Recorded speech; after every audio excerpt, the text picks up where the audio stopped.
Hello, this is Dr. Noni, board certified internal medicine physician with ER experience. Today, we have another interesting story from wild rural medicine practice. Here we go. Tonight, he got out of bed, walked to the bathroom like he had 1,000 times before. No pain, no warning, no sense of danger. And then, boom, a crash, a scream, blood everywhere. 1 second, he was standing, the next, unconscious on the tile floor. Head cracked open, his wife thinking she just became a widow. But this wasn't just a fall. This was a betrayal by his own body. Let me tell you what has happened, because this could happen to you as well. It just passed 2 a.m. in the morning, quiet night at a small rural hospital, and I got the call. 60-year-old male found down, bleeding from the head, GCS 15. I walk into the room, he's upright, walking, blood-soaked towels wrapped around his head, dripping down to the back of his neck. He's breathing fast, confused, sits down, looks at me and say, "Doc, I just got up to pee." And the next thing I know, I'm face down on the floor. His wife, pale, eyes wide. I hear the crash. When I found him, he was not responsive. I thought he was dead.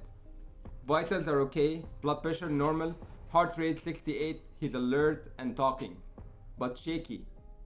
I unwrap the towels, deep scalp laceration about 5 cm, bleeding like a horror movie. No skull deformity, no hematoma. Stable neuro exam, he's strong, oriented, full range of motion. So why did he fall?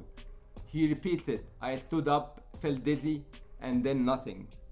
No chest pain, no palpitations, no medications that dropped his blood pressure, no alcohol, no trauma. That's why I know this is not a mystery. This is micturition syncope. And yes, it's real and more common than people think. Let me break it down for you. You wake up at night, you stand up fast. Blood rushes to your legs.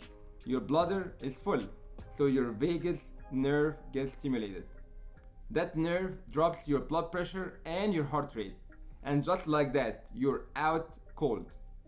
No warning, no pain, just lights out. It happens more to older men, especially when they stand up to urinate at night. Why this is happening? Because we have got a built-in reflux, a leftover from evolution. That vagus nerve slows your heart, drops your blood pressure, and in the wrong setting. It knocks you to the ground. Add dim lighting, sleepiness, and full bladder, perfect storm. Back to the ED.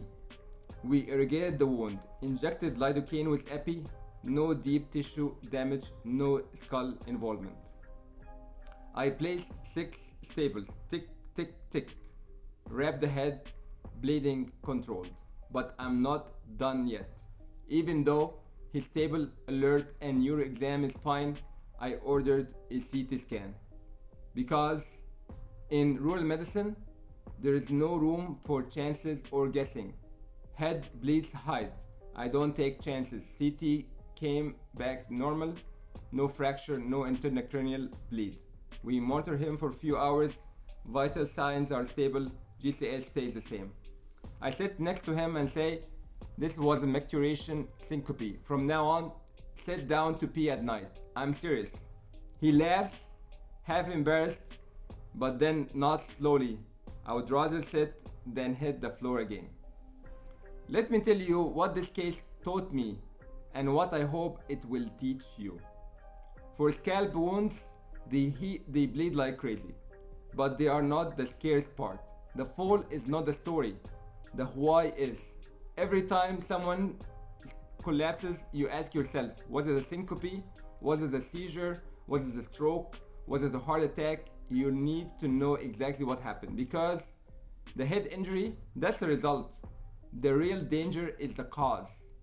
And in rural medicine, we don't have a cardiologist, we don't have a neurologist, it's just you and your clinical judgment. We don't have any fancy consults, just listening to the story and knowing what matters. We like to believe that we are in control, but sometimes the body reminds us that we are not in charge at all. You can do everything right, but still end up on the ground bleeding, confused and scared. There's no shame in sitting down, no shame in slowing down, because sometimes the strongest thing that you can do is just sit. It might save your life. We discharged him that night with instructions. Staples out in 10 days, sit to urinate at night, follow up with your primary care physician, and if ever happens again, full cardiac workup including EKG, Holter monitor, or even tilt table testing. He walked out of the ER, hair crusted with blood. Wife at his side, still in shock, but alive and a little wiser. This is why I tell you these stories, because medicine is not just labs and scans. It's people, it's moments, it's real. You're watching Dr. Noni's Power Lab, where medicine meets reality. If this hit home, please subscribe and share it with someone you care about. And remember, the bathroom can be the most dangerous room in the house. Don't let pride knock you out cold. Sit down, stay up, and live long. Thank you so much for listening. I wish you all the best. Thank you. Have a great day. Bye bye.